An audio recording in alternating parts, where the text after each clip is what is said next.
a incontestável existência do Criador e o propósito da sua criação. Nada surge por si mesmo, sem propósito e desordenadamente ao acaso. Tudo é controlado por leis inteligentes. Por nada não raciocina. Só há leis porque há um legislador. Tudo está interligado, sob controle de leis absolutamente inteligentes. Sendo tudo criado, pois o nada de nada é capaz, há um ser incriado, autoexistente, supremo criador de todas as coisas, o qual tudo criou para a sua glória. E ele o fez de maneira completa. Imaginem uma ratoeira, um conjunto de partes simples formando um instrumento igualmente simples.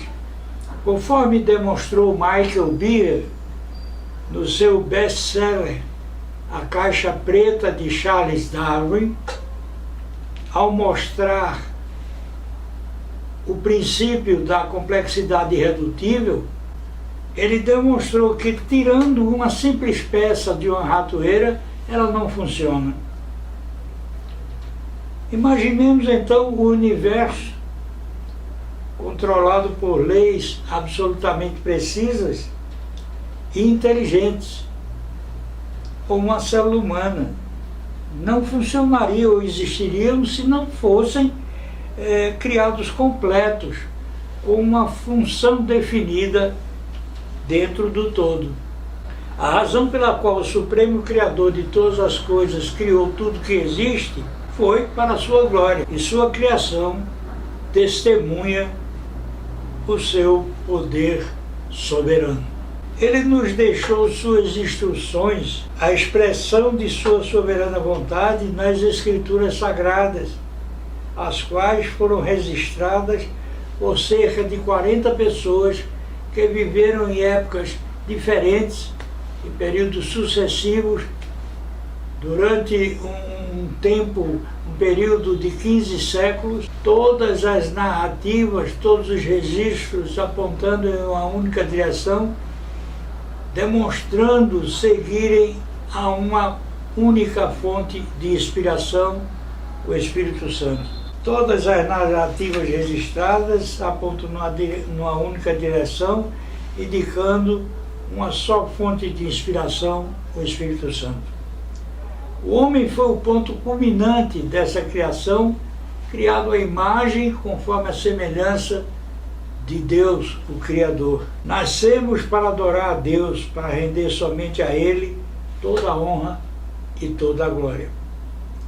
A palavra de Deus expressa nas Escrituras Sagradas, mostradas na Bíblia, são o manual do fabricante do universo, onde ele nos mostra como devemos proceder e como foram criadas todas as coisas, mediante o poder da sua palavra. Essa palavra se impõe porque ela nos informa de tudo o que aconteceria através dos tempos, pelas suas profecias, as quais, sem exceção, ao chegarem ao tempo ao qual se referem, todas cumpriram-se integralmente, havendo profecias que se referem a mais de um evento. Deus, onisciente, onipotente, onipresente, sempre soube a respeito de tudo.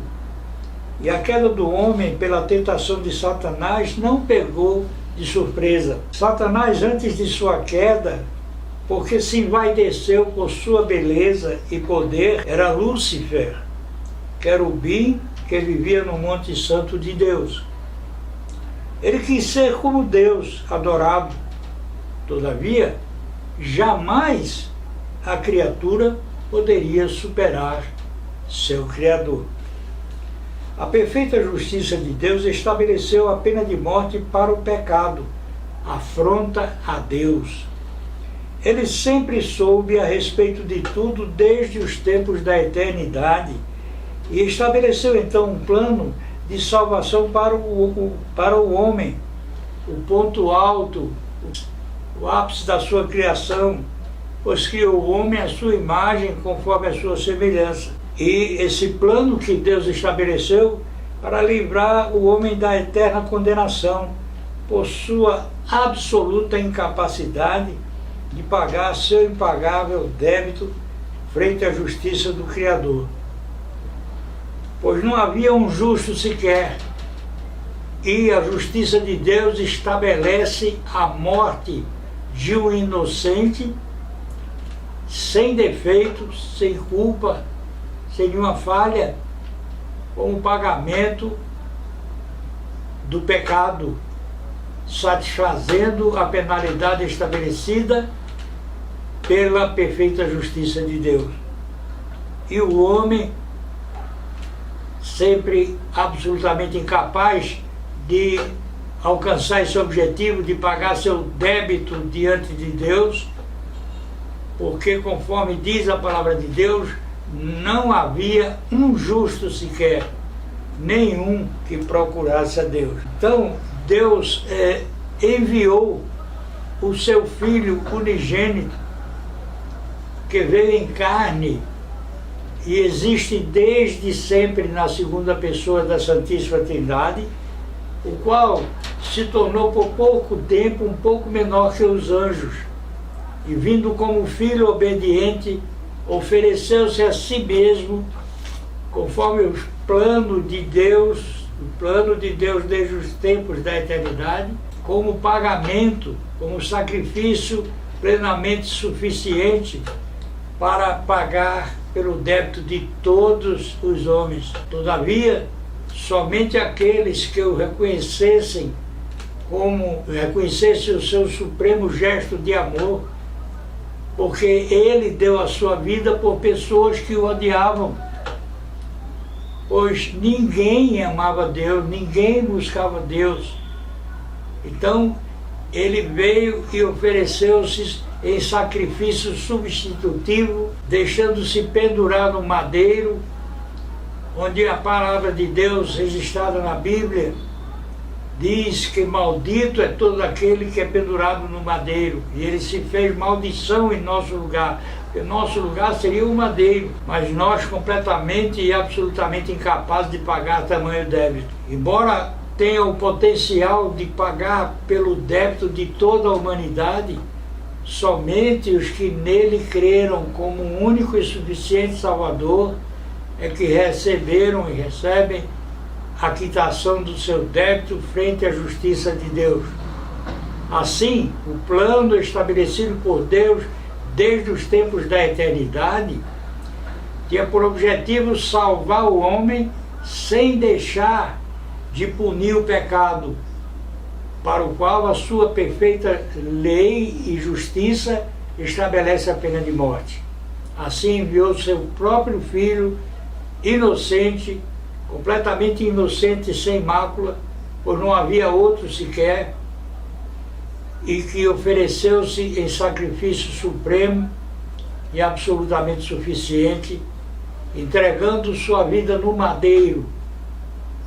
Assim, aquele que o condenou, o traiu, Judas Iscariotes, assumiu a responsabilidade por esse pecado, traindo Jesus. Mas foi o próprio Pai que estabeleceu esse plano de salvação para a humanidade, entregando seu Filho como supremo e único sacrifício, conforme podemos ler em Isaías 53, verso 10. Todavia ao Senhor agradou moê-lo, fazendo-o enfermar. Quando a sua alma se puser por expiação pelo pecado, verá a sua posteridade, prolongará os seus dias, e o bom prazer do Senhor prosperará na sua mão. Também em Isaías capítulo 53, verso 5, está escrito: mas ele foi ferido por causa das nossas transgressões e moído por causa das nossas iniquidades. O castigo que nos traz a paz estava sobre ele, e por suas pisaduras fomos sarados. Assim, o supremo sacrifício de Jesus Cristo na cruz sempre fez parte do plano de Deus para nos salvar da eterna condenação.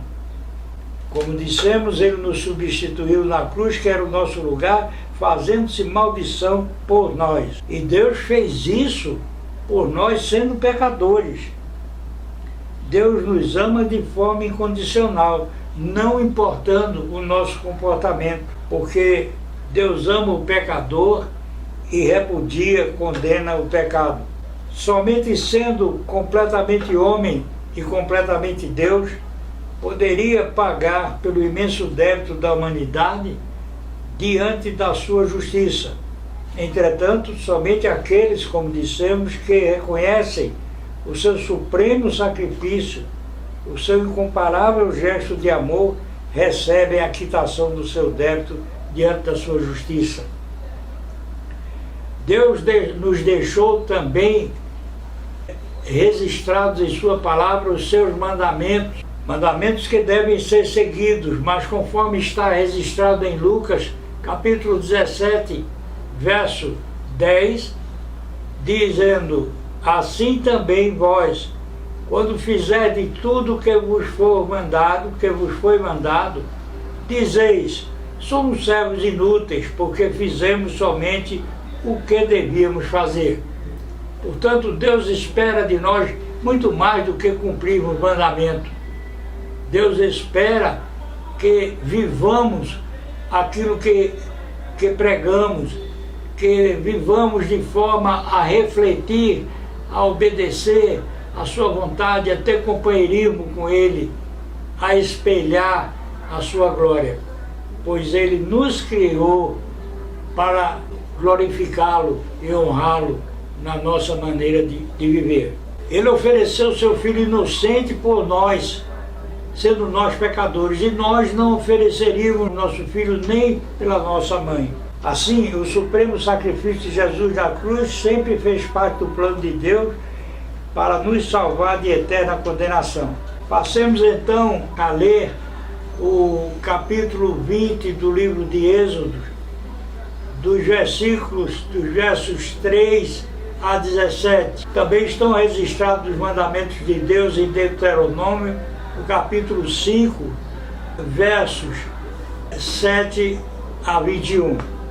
Em Êxodos, no capítulo 20, dos versículos 3 a 17. Passemos a Êxodo.